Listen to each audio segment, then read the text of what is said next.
Hello everyone and welcome back to my channel. I am Nelson, you're watching Nature Nell, and if you're new to my channel, thank you for stopping by. I have a nice and lovely surprise for you guys.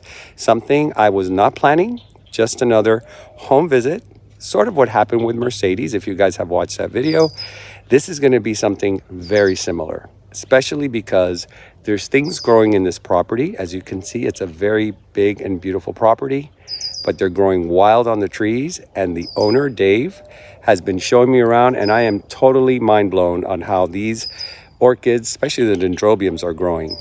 But the reason I actually stopped here, and I have to point this out first, is a viewer of mine, Yoli, had gifted me something and ordered it from Dave. Dave makes these beautiful benches. I have featured it before on my channel, and I actually came here to pick up a viewer's gift. So Yoli, if you're watching, there it is. Let me see if I can do this without. That's gonna be my brand new bench for my property that I wanted so badly, and a viewer made it possible. So thank you again, Yoli. I'm gonna show you guys as soon as I take it with me and place it in my property, how it's gonna look on the new deck. So without further ado, let's go look at some blooms. All right, guys, I'm going to show you this one, starting with this one. Now, Dave was telling me that this Dendrobium he got a while back, and he doesn't have a name for it. He created his own name. It's called, what is that? Cher's Dream. By the way, guys, this is Dave. I asked him if he wanted to join in. He could join in at any time, because I know a lot of people are camera shy. But he's going to be here with me to answer any questions that I have. So this is Cher's Dream, which is very cool because I always wanted to use that name Dream with my mother's name. So it's like, look at this. Look at the color of this flower.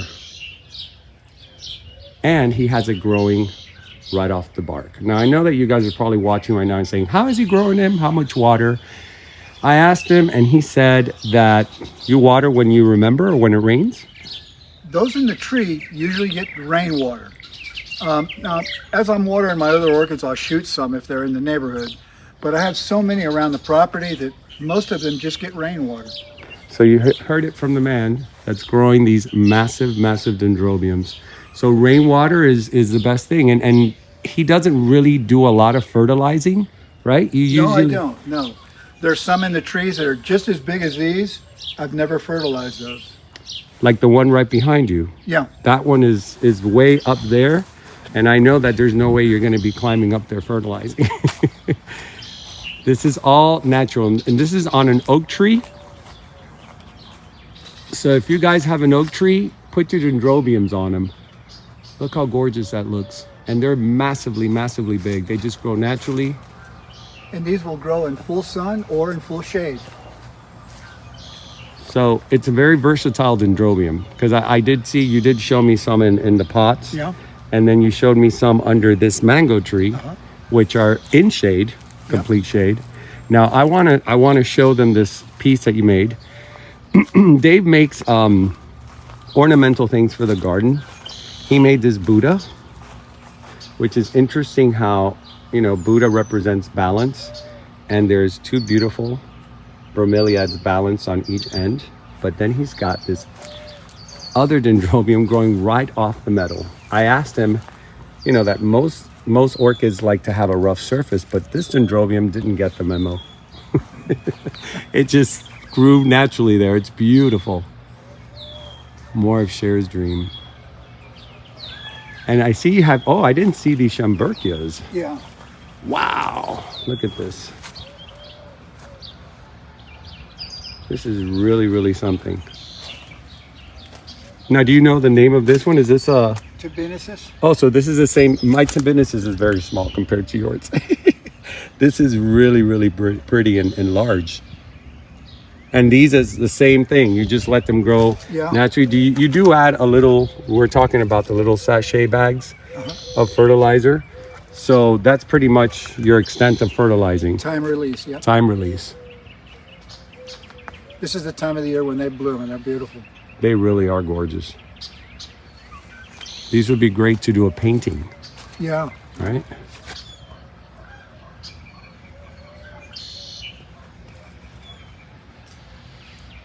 Yeah, it's gorgeous.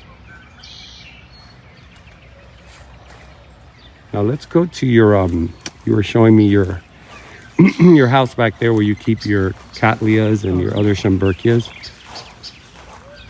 And you said you had built this the structure here for your orchids? Yes. I ended up with so many Schomburgkias and Insidiums that I needed a place for them, and this worked out fine. It's a perfect environment for them because they get enough light to bloom, and it's airy on top so rainwater could fall on them. Here's more of that Cher's Dream. Now, if you guys do know what this Dendrobium is, please leave it in the comments so I can relay it to Dave. But if no one knows, it's gonna stay Cher's Dream. Your viewers may be interested in this orchid here. I'd like them to check it out on the internet. It's called a Josephine Vembrero. There's a whole story about the orchid. The gentleman that made it formed it in the 1930s, named it after his daughter. It's a prime hybrid, and this particular hybrid has been hybridized over 350 times. So there's a whole story on the internet. Your viewers may enjoy reading a little bit about it. And the flowers are just beautiful. It's a gorgeous flower. Yeah, I was telling Dave that I have Papilionanda from Moats as well. It's very similar to that one, but it has different tones, so it's probably one of those hybrids he's talking about. And now, these here are all, you said these were, some of these are cuttings, or some of these were ones that you already had? The Schomburgkias? Yes, of the Schomburg. They all come from that bunch on the tree over there, on the oak tree. That bunch got so big that I started cutting them and spreading them around. I think I have over 200 of them now. And if you guys want any of these, he does sell at Ophi's, right? You do sell at Ophi's as well.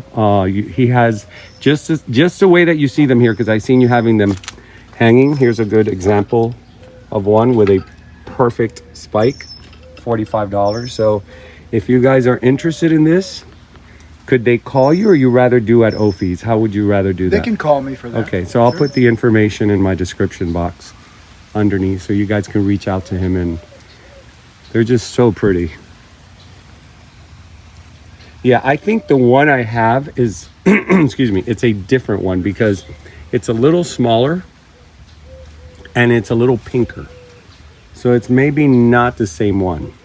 There are a number of different varieties. I have a couple of the other ones that I bought thinking that I could propagate those, and they haven't really grown that much. So this one here may, Carlos over at Ophi tells me that this is probably the easiest orchid in Florida to grow. Really? Yeah, the Schomburgkias. Good to know. Oh, Schomburgkias in general. In general.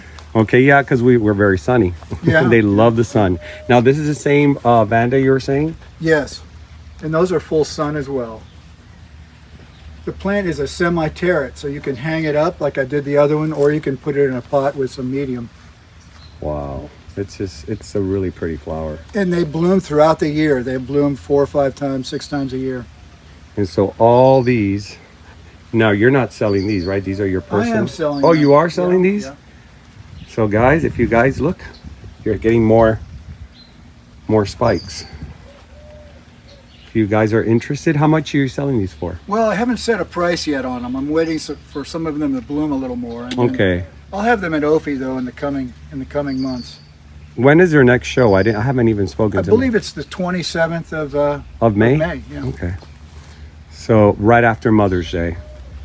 But definitely check out the name Josephine Vembrero. Do you have a tag that I can show maybe right now? I don't. You don't? Well, I'll just put it under I'll edit it into my You can send me the way it's written, Okay. and I'll put it under my. All right. Now you were showing me what you did with the bark, right here, with another one of Cher's dream. The way I mount these is, you can put them in pots, you can put them on cork, whatever you want. But for the big trees, I mount them on a big branch like this. And then, someone can just stick that on a tree, and then it's going to take off like the ones I Let's bring have. out here in the sun just to get a better, oh yeah, because in the shade it kind of gets lost. There we go. I like to put them on a branch like this, and I'll put a couple of different orchids in. I'll put the Schrumbergia on there as well. Or, That's gorgeous, Dave. or an That's Insidium. really, now that I see I'll it out mix here them in the up. sun, it looks like if you hang that from one of the trees, it just looks like an art piece. Yeah, and if someone has trees, big trees in their backyard, this is a perfect centerpiece for that. It really is. It's They are beautiful. what do they call it? Not just a centerpiece, but a conversation piece. Exactly. I really like these totems. Did you make these totems? I did. I have one in the front that's much more complicated and nice. Wow, that's really cool. Very cool. It's like being in your own little paradise here. I sell these Cher's Dreams in all different sizes and all different shapes. So Wow, and in bamboo. bamboo, mounted in pots or on branches. You can see here. That's really, really nice. And they're very, very easy to grow. I mean, they're bomb-proof orchids. They very little care. I've never had one die on me. They're either full sun or full shade. I mean, you matter. can see how well they reproduce here. Mhm. It's almost like easy peasy. Now, you showed me your Insidium area. Uh-huh. So let's take a look. There's not a lot in bloom right now, but it's just very cool to see the setup. A lot of my viewers love to mimic other collectors' setup Get some ideas. and get some ideas. And this is a really, really cool idea. And you also built this yourself, correct? It was a horse barn at one time. And then you just added the tarp or the Yeah, this queen on the top. the screen on top. Yeah, I find that these white reflective ones are the best for orchids. I put an irrigation system in there as well. It runs off my sprinklers. Oh, I didn't see that before. That's really good. So this takes away a lot of the work to have the irrigation system in here. And this is gorgeous. I love these. Are these? Yeah, they do have a little fragrance. I had one that was not doing too well, but I didn't realize it was sitting too much in water. Uh-huh. And I put it on a mount and she's coming right back. Good, good. Now, you only have one flower, but I got to tell you, it took all the energy for that one flower. This is one. No, it spiked, and I had a bunch of them. That's just the last of the. Oh, this is the last of it? Yes. It's a big Rex. Yes. That's But really big. You can see I cut off some of the spikes here. It was growing real well. Yeah. It really spiked out this year. And then this one's about to give you a nice little spray of dancing ladies. Yeah, those are Insidium specialties. So you get the long spray on that. They're not the ones with fragrance, because I know there's one that does have fragrance. No, these are not fragrant. I put one on my tree without even knowing, and it was actually I'm taking a piece of cable with me. And it's grown really well, but when it blooms, the fragrance in the air is amazing. And I used to think it was something else, because I thought it's not the dancing lady. They're normally not that fragrant. See the Dendrobiums on these palm trees. Wow. And here you're getting semi-shade. Yeah. So they do like all kinds of I think this, for anybody who wants to start collecting orchids, this is a good one to have. It is. Because I'm seeing that they do well in all different types of settings. Because some of them don't do too well in the sun. They kind of burn. And then you have others that want to be out in the sun. Very nice. I get whiplash in here. It's like you look at one area and then you see this area. Look at this, how pretty. Dendrobium heaven. They bloom throughout the year. They'll bloom constantly. Even during the winter? even during the winter. I mean, we're just coming off the winter, and look at all the blooms on them. Wow. I'm in love. These are very nice. And you know what? This flower with this flower plays off very well. Yeah, they do. Yeah. You could put both of those on one branch and really have a nice orchid. And the size of that. Yeah. Beautiful. That's really nice. I just mount them. You can tie them with a wire, or tie them with a rope, or even a tie wrap. You can stick them on a branch like that, and look how well established. What kind of wood is that? Is that mango? I think this is oak. That's oak. I trimmed my oak trees and yeah, because oak is way better. Mango will kind of like break down. deteriorate. Yeah. Yeah, oak is a really good one. Now, is there anything else you would like to show me as far Don't as forget the purple martins. the purple martins? That's right. How can I forget? I'm so focused on the orchids. All right. Dave was explaining that. Well, I'm going to let him explain it because I just learned about it, so my explanation is going to be broken up. So I'd rather you explain this. All right, purple martins fly from Brazil to North America, and they'll usually come in the spring from Brazil. They come to Florida around the first week in February. I get them here, and they'll migrate all the way up through North America, through New England. As it gets warmer, they'll move farther and farther north. What they do is they fly up here, they breed up here, they have their young, and then around in my house or in Miami, they'll start flying back to Brazil in mid-May. So they come here, they breed, the young start to fly, and then they take off and go back to Brazil. They're very unique. These birds only nest in a manufactured nest. They don't nest in a tree, they don't nest on the ground. They'll only nest on a manufactured home. So what, as purple martin people, like to promote the homes. The more homes we have here in Miami or South Florida or wherever you live, the more purple martins are going to come and come to your property. They're very cool. They've got a distinct sound. Maybe you can hear some of them if we move over. There's one right there. A little while ago, they were all inside the nest.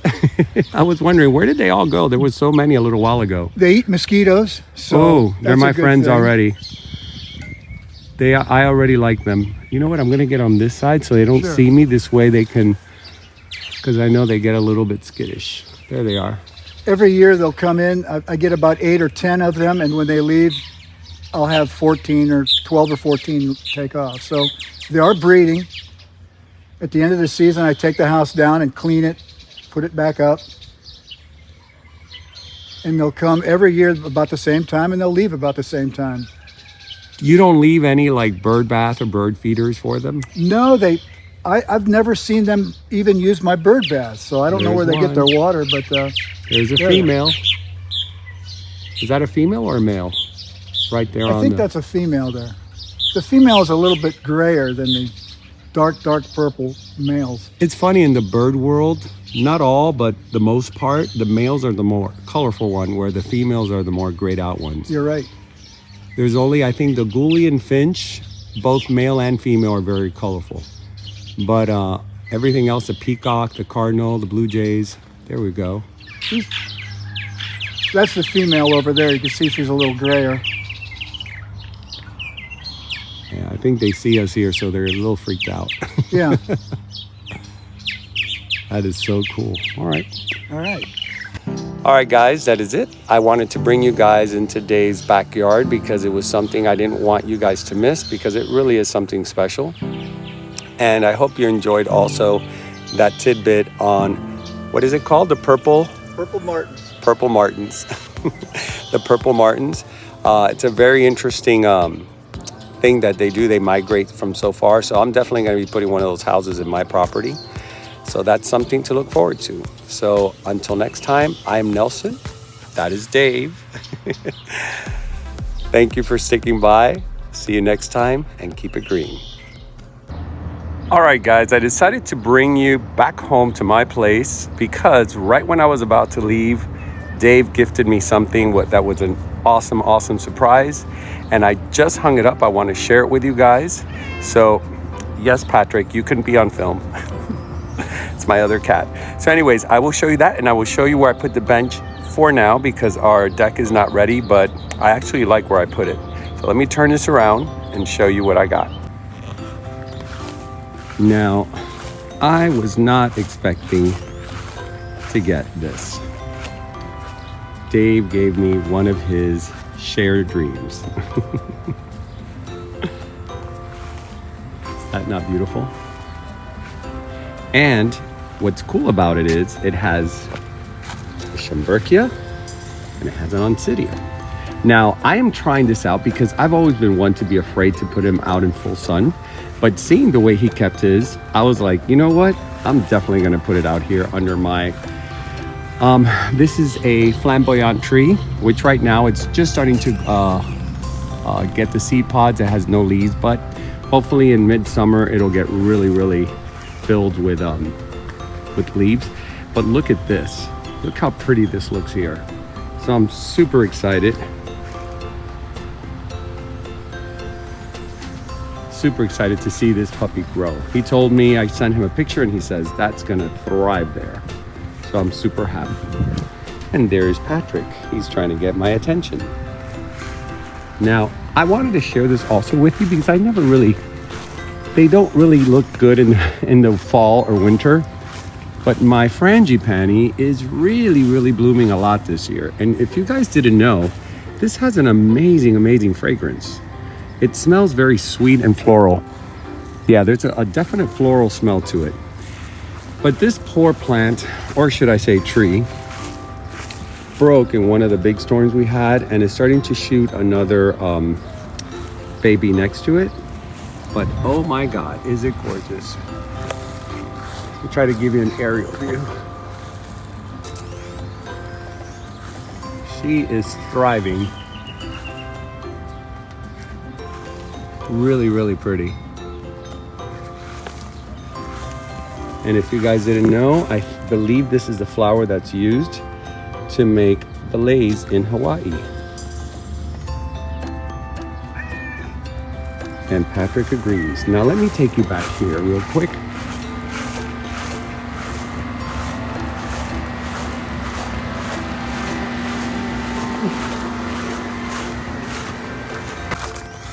Now we are building a deck, as I told you. It's sort of like a rustic deck next to my greenhouse, but it's in the preliminaries of it. But look, I decided to put the bench right here in this beautiful little nook. And there's Lewis over there looking at his project. So for now, the bench is gonna sit right under our big mango tree. And it's in a perfect spot because none of the mangoes are above it. There's branches behind it, but in that little nook you can sit and you won't get hit by a mango in the head. Now let's look to see how far he's come along. Yeah, there's a lot done. So you see guys, he built a skeleton. This is all fence post, and on the very bottom, he brushed it with a tar. So that way it holds, if it gets any water, it doesn't break down the wood. And the tarp, the blue tarp, it was made, was placed there. Oh no, he's starting. The blue tarp was placed there to avoid any grass or any weed to grow through. Now this is gonna be filled with white rocks, and it'll look something like this. She did this little step area here for me. So it kind of, if it rains and there's water, I could still step up there and not get wet. And you know, it has this very rustic look to it, which we enjoy here at the ranch because it is a ranch and we like to keep it in that kind of style. Family Robinson. So there you go. I will keep you guys posted on the next advancements, but that's more or less what it's looking like. I'm telling you, if Lewis is stranded in an island, he'll build you a condo. So again, I want to thank Yoli. Yoli, this was a very kind gesture. This is very sweet. When I see you, I want to give you a great big hug because I'm totally in love with my bench. And the fact that you went out of your way to meet with Dave, custom order it, for him to make it to the specifications and to gift me this as a surprise, it was really a wonderful gesture. So thank you so much. I love you very much for that. And I promise there will be years and years of lots of love on this bench. It's one of my favorite things right now in the garden. All right, guys, so that's it for the bonus. I hope you love this episode as much as I really enjoyed filming it.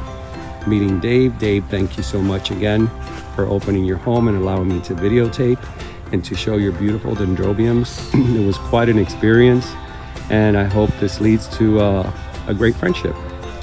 So I'll see you guys on the next episode. Keep it green.